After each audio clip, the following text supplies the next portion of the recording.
एक तू सच्चा तेरा नाम सच्चा।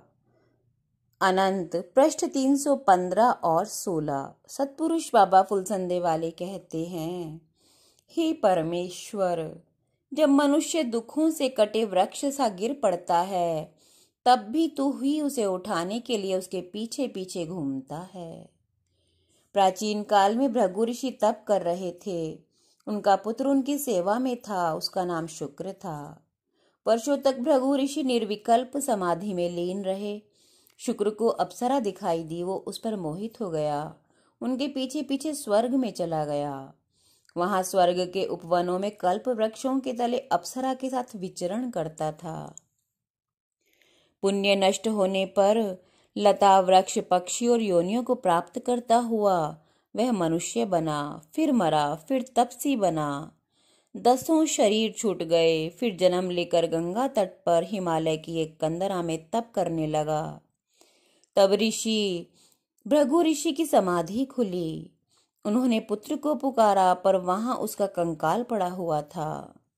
ऋषि के क्रोध का ठिकाना न रहा।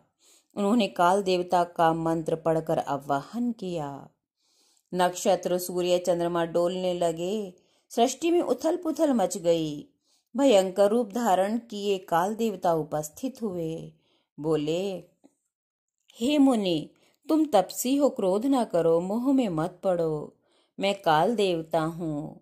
देवता, राक्षस, मनुष्य, पिशाच आदि सभी को खा जाता हूँ। मैं अजेय हूँ। काल देवता ने कहा, तुम आत्मा का चिंतन करके शांत हो जाओ। भृगु ऋषि बोले, मेरा पुत्र क्यों मारा? ये तो दैत्यों का गुरु होता है और सृष्टि के अंत तक जीवित रहता है। काल बोले, उसे काम क्रोध ने मारा। वो एक अप्सरा के पीछे स्वर्ग चला गया। फिर अनेक जन्म लेकर अब तप कर रहा है। आओ उसके पास चलें। वे दोनों गए। काल ने उसके प्राण खींच लिए। पुनः वहीं आकर शुक्र के कंकाल में उस प्राण को प्रविष्ट कराया और जल का छींटा मार के जीवित कर दिया।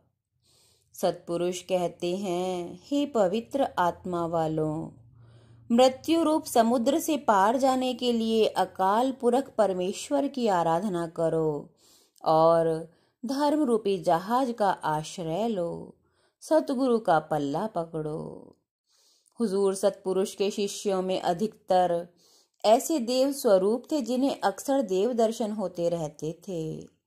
ग्राम नवादा चौहान बिजनौर में सत्संग था। वहां वायु देवता सतपुरुष के साथ चांदनी रात में घूम रहे थे। वायु देवता ने आकाश से एक ज्योति उतरते देखी।